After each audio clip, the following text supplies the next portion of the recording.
All right, this is Greg Glemser here, Doylestown Gold Exchange and Jewelers here, talking diamonds with Rob and Greg. This is our first podcast talking about diamonds. So we're going to tell you a little bit about ourselves, so you have a little bit of an idea of who we are, what we do, and why we're here to tell you about diamonds and why you should listen to us. My name is Greg Glemser, and this is Rob Vance.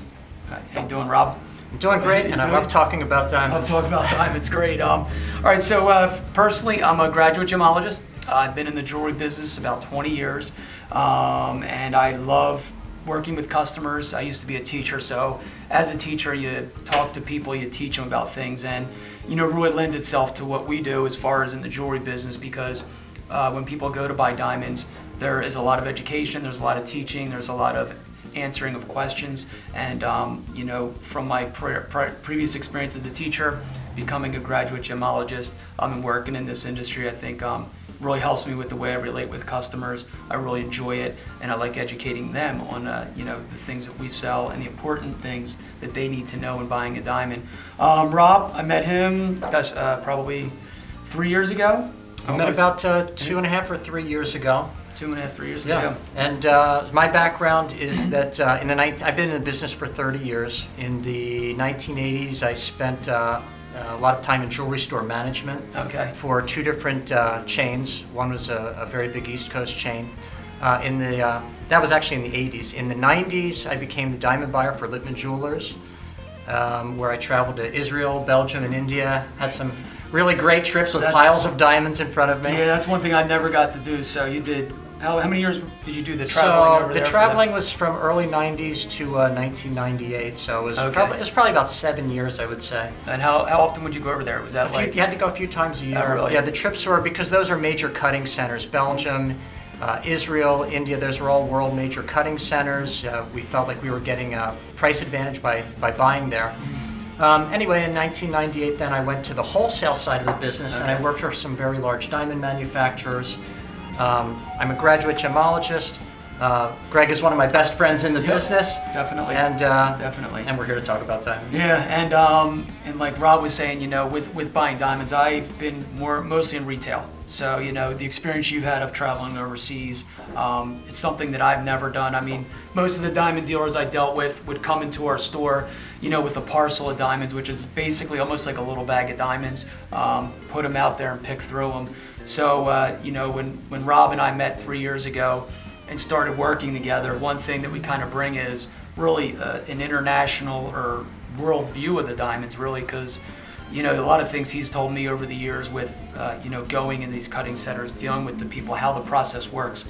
I didn't know, because you don't learn that on a retail end, but, having that access to his knowledge, as well as the retail, we feel when we work and talk with people, we can really give them pretty much from A to Z the story about diamonds and all the important factors and things you need to know. And then, so you work for Littman's, and now we've been working together for 3 years. For 3 years. Yep. And it's a relationship that works out very well. Just as Greg said, he didn't have the opportunity to buy overseas. I don't have the opportunity to be behind the counter. Right. And so just seeing on a day-to-day basis, what is the customer looking for? What do they want? That's very helpful to me. And I have a good background in terms of how they're cut, how they're sourced, and what's best for the customer needs. Right. So, we've been doing this for a few years, a lot of experience combined, and basically we work together because I have people come in my store looking for diamonds, and Rob and I work the best we can, and he helps me where he's up in New York City, 3 days a week, and really basically in the meat of the diamond district and working with different dealers from all around the world, different companies, different businesses. So, we really feel, with my retail and where he is, we can always get the best price for our customers, best product. And the main thing that we really are proud of the way we work, I think, is, the way we work with our clients. Rob and I were talking earlier about this as we talk about diamonds. We could talk about the 4 C's, but the first thing I thought when we were talking, Rob brought up a great point. And it's something that for me is making the person feel comfortable when they come in to our store, or when they're looking for a diamond. And you were saying, it's... Well, anybody who's really listening to this can think of any retail experience you've had where you've walked out of the establishment saying to yourself, I was treated terribly, or I would never want to go back there again. I had a recent experience that I was telling Greg. I was just in a furniture store, and the salesman was so aggressive. Literally, he was trying to shove the furniture down our throats. Right. And we couldn't wait to get out of there. Yeah. So you're right. I think the first thing, even before starting with the 4 C's, is are you talking with somebody that you're comfortable with? Is there just a level of comfort, and the person's really talking with you and trying to find out, what do you want? Not what can I push on you? Right. What merchandise do I need to get rid of? Or, hey, the sale ends today. But really, how can I help you? What are you looking for? Right, because everybody goes in. I mean, and the big thing with a diamond is, first of all, you see a lot of advertising. So you see a diamond on TV for $1,000, you see it on the internet for $6,000, you see this, and you know, it's very confusing, and there's always reasons for why there are differences. But you know, we've been in stores, I've been out in there, and you know, you go to a store and it's, oh, here's this product, or this, like Rob said, the sale ends today. You know, so I think, you know, we really want to find out, you know, what you're looking for, you know, what you know. You know, maybe you know some things that, you know, we don't have to start from ground zero, but we can go, okay, we can get into some certain aspects, and, you know, you have an understanding. But the main thing is when you walk into our store here, Doylestown Gold Exchange and Jewelers, you know, first thing is you're comfortable, and then you're confident in myself, or if Rob's here, you know, that you're confident in us as salespeople, that we're honest with you, we're telling you, you know, what we know in a truthful way, so that you feel comfortable first off, because once we can kind of get that comfort factor and, you know, feel the trust between us and our customers, then you can start moving on to it, because it is a long process. There's a lot to learn, and it's you know, getting that trust and feeling comfortable right off the bat. Then we can get into some of these other things we're going to talk about. So you know, if you're listening to this in California or in the middle of the country, you may not come to our store, but our advice as gemologists and being in the business, make sure you're going somewhere that either you're referred to, you're comfortable with, you met the people, and that they're competent, and you know, they have the credentials to be selling you the product that they're offering to you. And like we said, for us, credentials, I think we feel... I'll tell you, the first thing that I would do if I was a novice diamond buyer, the first time I'm buying a diamond, is I would look for someone who's a graduate gemologist. A graduate gemologist is someone that has had training through the Gemological Institute of America on diamonds, colored stones, gem identification, and it really is a very extensive, intense course that, I mean, by the textbook, it really makes you a professional. Greg's a graduate gemologist. I have respect for anybody who's a graduate gemologist, because I know that they've put the time in, that they're serious about their craft. I think today, Greg, if you want to be a graduate gemologist, it costs $20,000. Yeah. $20,000 it costs to get the credentials. So it's really, for somebody, it really shows, let's just say, that they're very serious about the business that they're in. Yeah, and put the money out for it, yeah, like you said, and going from both gemologists, graduate gemologists from the Gemological Institute of America, is GIA, which is a name. If you're looking, or you internet, you search, you're going to see those 3 letters come up, and we'll talk a little bit about GIA and, you know, why you do see that so often. But their programs on the East Coast and West Coast are, you know, the best in the world. They're recognized as probably the best in the world, I would say. It's well, it's in the wholesale business, the GIA is the standard in the industry in terms of grading quality. When a diamond has a GIA diamond grading report, a wholesaler can't argue about the grade. The grade is the grade. Right. We call it's the correct grade. So they're the standard in the industry. They're the ones who give the training, and you can compare apples to apples. Yeah, and that's great leading into the next point, apples to apples. You know, everybody goes out there and reads, and when the internet came about, when I was in the business 10 years ago, guys would come in with a stack sheet saying, well, I need a diamond that's this proportion, 38%, 6.2 millimeter, and we're going by numbers that they saw as far as what I should have or what I'm told I should have. So basically, the way I always start, and Rob I think is pretty similar, is, you know, when you come in, I almost like to, you know, build you up in my mind, as saying, let's start at the ground zero. Let's start at the bottom and figure out, you know, let's start with the basics. And the basics really in the industry, I would say, are the 4 C's. Right. You got clarity, color, cut, and carat weight. And these are probably things you've seen on the internet, you've seen in stores that you've gone to, or talking to a buddy of yours that already got engaged. You know, people always say, I've heard of them. So, so what the 4 C's, what do you So what do you think to I start think with? the easiest place to start is the carat weight, because you've heard the term carat. It's C-A-R-A-T, and it refers to actually a metric weight. A 1 carat diamond weighs 1/5 of a gram, and so a half a carat would weigh 1/10 of a gram. 1/10 of a gram, right? Just cut in half. The other term you'll hear is points, carats and points. Yep. Like the diamond is 100 points, it's 78 points, it's 50 points.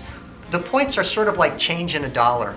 So for example, a half carat diamond would be 50 points, a 3/4 of a carat diamond, 75 points. Yep. So, and then in terms of price, as the carat weight goes up, the diamond becomes more rare, and it just gets pricier the larger the carat weight. Yeah, and you kind of hit those benchmarks, half carat, 3/4, carat, carat and a quarter. And then they're also in between. You can have a 0.96, a 0.34, a 0.001. So you can have any weight of those in that scale, and it can go up to 10 carats or more. So a carat weight is mostly people think of because of the size. It's Exactly.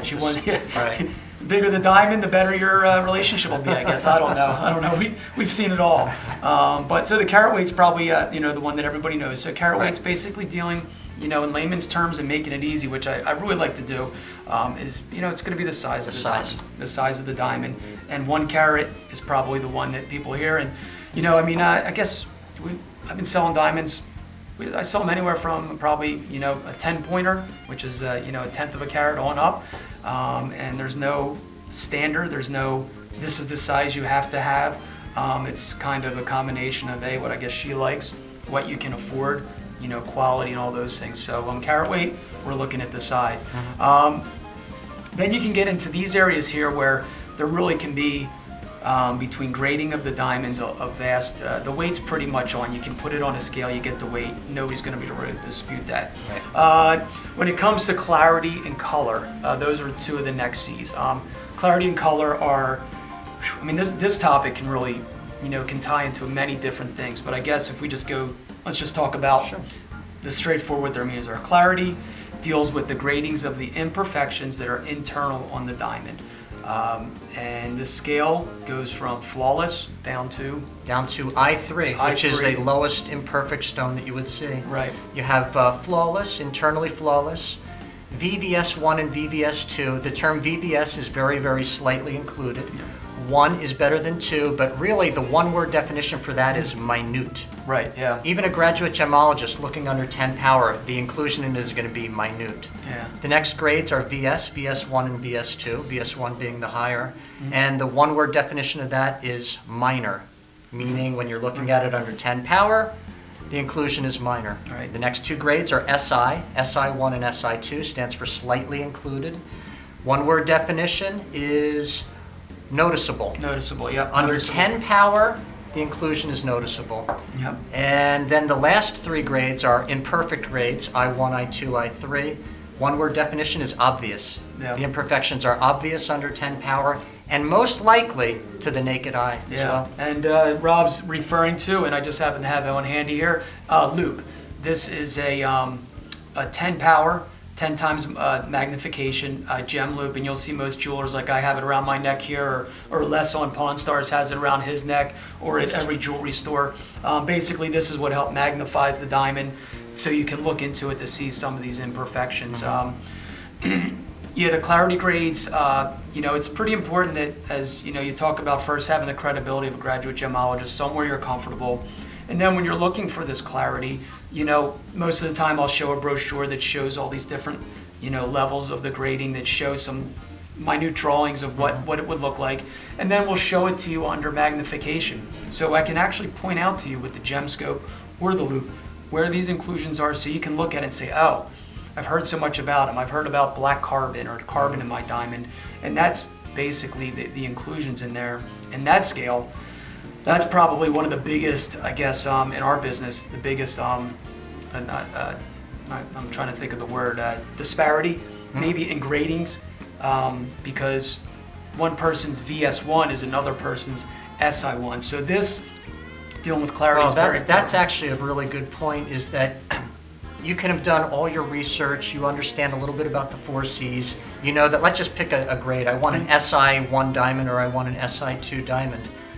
The problem is that not all SI2 diamonds are the same. Right. There are good, even if they both have the GIA certificate, one could be an SI2 that's a little bit cloudy, and right. You'll keep going to try to brighten up the stone, and you're not going to brighten it up. No. On the other hand, you could have an SI2 that has noticeable inclusions, but maybe they're off to the side, and it's a bright-looking diamond. So that's where that's where you need the help then of a graduate gemologist, so that, have I really gotten a good one, or have I, is this not a good one? Right, exactly. And, we was going to talk about this further in here, but I think this is a good point to talk about. Rob said the differences. And, we all use the internet today. It's easy to go on and search diamonds, put in some numbers, put in some information, and get a list of diamonds for sale anywhere. There's some major companies out there. And I think we were going to talk about this later in the podcast as well, but I think it's important because I think that's where you can see the difference in some of the pricing, where you could put an SI2 stone into a grade search, and you could have 100 diamonds there, and the price for one might be $5,000, and then the next price might go all the way up to $8,000 or $9,000 for the same carat weight, the same quality. So, this is kind of the beginning of where you'll start to see, wow, you'll start to understand why I see a $1,000 carat advertised for $9.99. But probably the only price that you're looking at is the lowest one. Exactly. You're like, oh, that must be the best. It's the cheapest one. That's the one I want to get. Yep. But the point is, you need to understand, why is there those price differences? Because I can tell you, there are no dumb diamond dealers. Right. Everybody's trying to make There's no dumb money. diamond dealers. Right. There's a price for everything and a reason for every price. Right. And we'll talk more about that, but I think that's the beginning of where you can start to understand, because again, diamonds, they're not straightforward. It's confidence in who you're buying from, and it's confident they have the education and knowledge, because these subtle differences can mean thousands of dollars. And I run my own business, and I know I fight for every dollar in my store to try to survive. So I know you're not coming in wanting to waste thousands of dollars. So, that's why it's always important, the way we try to sell to our customers is, we're doing our due diligence on every stone, so that the SI2 we get you is going to be the right price and could be better than the other SI2 or whatever grade we work with. So carat weight, you're dealing with the weight. Clarity are the imperfections with the number of different levels. And then the next one is color. And color probably is I would say the second. Well, I guess we could put these in an order, but it's important because that's something you can visually see with your naked eye. Well, you were just about to say something, which is very interesting. But color, color is something that you can see with your naked eye. The most rare stone is a stone that is a diamond that has no color at all, so it's called completely colorless, and that is assigned the letter D, as in David. And then there's each grade going down the scale, just down the alphabet. D, E, F are colorless diamonds. G, H, I, J are near colorless. And then as you go below, K, L, M, you start to get into faint yellow, light, very light yellow, light yellow. The diamonds, when they come out of the ground, usually they come out in various shades of yellow, brown, or gray. Okay. And so to have a diamond that's more on the white end is more rare, and therefore more value is assigned to it. It's more money.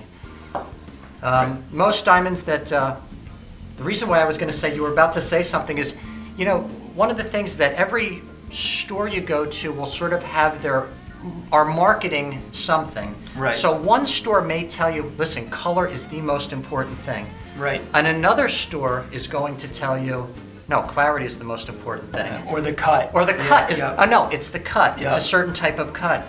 And it's your job then to take the information and really figure out what's most important to you. Yeah, no, that's right, because I was thinking, sometimes the cut because it sparkles, but the clarity. Right. So it's hard to say it's just the cut, just the color. It's really a combination. It's a combination. It's a combination of all of them. So, that's why I kind of hesitated. You caught me there. And it is because every time you look at, that's important. Well, it is important. It's all important. It's all important because all those factors play into the price and the diamond that you're going to be looking at. And the diamond you put on her finger that could be there for 50 years. So, this is a process and I keep restating it, but I think it's important to know that that's why we really try to educate and give you the knowledge. So when you make this decision, which for most of us is a big decision, it's a lot of money we put out, that it's going to be a good decision. So carat weight, the color of the diamond. And also as it goes down that scale, you have more yellow, and that goes all the way down to Z. And then there is a separate scale called fancy colors, where you can hear now what they've done is they call them chocolate diamonds, champagne diamonds. Basically what these are really lower graded quality diamonds that you kind of brand them or put a name on them, and then they could sell them. So there are a couple scales. If you hear fancy color, that deals with purples and other things. But when you're dealing with diamonds, the main thing you'll be dealing with is this scale, which begins at D for diamond, easy way to remember it, down to Z. And you want to have something that's white, faces up nice, and you don't want to see a hint of yellow, because as you start to see yellow, you're going to see a pretty good decrease in price. And going from a G to an M or N could be a significant amount of money. Yeah. And even without having an expertise, you'll notice it. Well, what it is when you start getting lower in color, that is something. When the diamond starts to get a little bit yellowish, you can see it with your naked eye. And nowadays, most rings are white gold or platinum. Right. So yellow really stands out. You can see it. See it very easily. So we got 3 of the 4, and the last one is the cut. And one thing for me as a gemologist, I talk to my customers. I'm not going to use fancy terms. I'm not dressed in a 3-piece suit every day. I'm not trying to be graduate gemologist with a badge. Greg Glemser, I like to sell diamonds, and I have knowledge that I like to share with people. And sometimes I make it simple. You want something that's nice, white, sparkly, and that you can afford. It doesn't have to be rocket science. There is a lot of science about these diamonds that come from 125 miles below the earth, with temperature and pressure, and coming up the kimberlite pipes and coming out and being mined. I mean, the true story of a diamond is, and De Beers has done the best for advertising it. A diamond lasts forever. It is an amazing product, and it's an amazing commodity or thing that is found on this earth. But for me, I'd like to, try to make it as simple and enjoyable and a pleasurable experience, because if you start worrying about every single detail, sometimes it can be a little overwhelming. And when you talk about cut, you're talking about the way that it's cut to give you the sparkle and brilliance. I say white, sparkly, and shiny. Yeah. But the cut really deals with a number of things. We have shapes. There's a couple of things. One, when some people hear the word cut, they'll think of the shape of the diamond. Oh, it's a princess cut, or it's a pear shape, or it's a round brilliant. But cut is really about the proportions. So when you're dealing with a round brilliant diamond, there are cutting grades that go on a GIA report. Yep. So excellent would be the top cut. Then it's very good is the next level. The next is good, and then you have fair and poor. Right. So when whichever grade the diamond falls into, that sort of is going to determine the brilliance and the sparkle and the fire that you get from it. Right, and then we have you have pear-shaped diamonds, you have princess cut diamonds, radiant cut. So the cut also, with the different shapes that are out there, because diamonds are all about reflecting light. A diamond, a round diamond, which is probably the most popular. I think, by far now. By far, round brilliant is just, it's the most popular and has been for a very long time. You used to have the ones that look like a football that are called marquee, very popular in the 70s or 80s. I don't think I've sold one for 10 or 15 years. It's been a while. Yeah, pear shape. So the round is probably the most brilliant. You can deal with an ideal cut. And basically, these cut grades and these cut descriptions, they deal with the reflection of light. So you have to look at diameter, depth, the proportions of the diamond. Are very important, because a diamond that is either shallow or too deep will not reflect light the same way as a well-cut diamond, and that's going to deal with what you see. And this is where you're going to somebody that you're comfortable with. If you're dealing with a graduate gemologist, they can sort of take you step by step the details of the diamond. Right. What are the millimeter dimensions? What is the table percentage, the depth percentage, the crown angle, the girdle thickness? Does it have fluorescence? There are so many nuances to the to the diamond grading that's why it pays to work with somebody who can explain it to you. Right. Yeah. Exactly. And we're going to be doing these talks and talking about diamonds. We're going to take questions about diamonds. People come in our store. People call in and talk to us about because there are a lot of questions, and sometimes I know when I was 20 or 25, fortunately I knew a friend that had a jewelry store, because I would have probably not really, first of all, you walk in nervously, you don't know what to do. It's an awkward thing, and it's a big step. So, as Rob and I said, we're both graduate gemologists. We both really care about the clients. We love what we do as far as selling diamonds and working with customers. It is a story from beginning to end.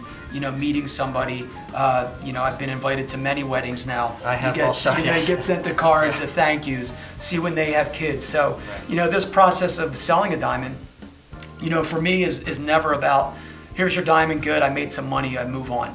There really is a story about it, and that story will continue to grow as your marriage does, and everything along with it.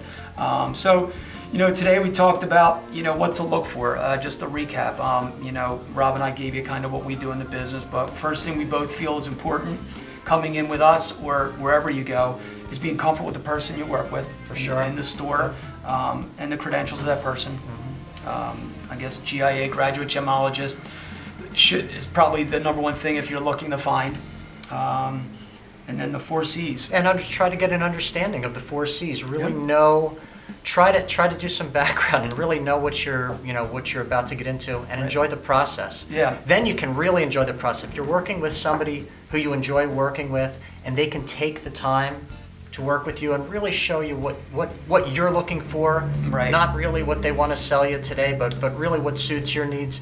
Exactly. It can be a really fun process. Yeah, because that's a great point. I've had with people where, they had headaches because they were so worried about, back and forth, and until they finally relaxed and were comfortable with me, then it was just like, next thing you know, they're picking up the ring, smiling, and handing it to her, and that whole, you got to say, well, that's the diamond I want. That's it. Perfect. Great. Look great. Let's get it wrapped up and let's get it set. So, so the 4 C's: clarity, the imperfections, color, looking at the color that this diamond has, the carat weight, and then also the cut of the diamond, which incorporates a number of things. So hopefully today with some of these basics of just to give you an idea of what to look for as you start this process, hopefully this will help. And tune in for another one as we can go into more information about diamond certification, brand names, branding, internet searches. There is so much to cover with these topics, and as we go forward, we'll look forward to taking calls and see what we can do. So, Greg Glemps for Doylestown Gold Exchange and Jewelers, and you are? Rob Vance, J.S. Roberts, and I love talking about diamonds. Talking about diamonds, so talking diamonds with Rob and Greg, and we'll be looking forward to talking to you soon. So remember, give us a call, come and see us. That's the 5th C. Yeah, to call. To call, exactly. So thanks, and we'll talk to you soon. All right. All right.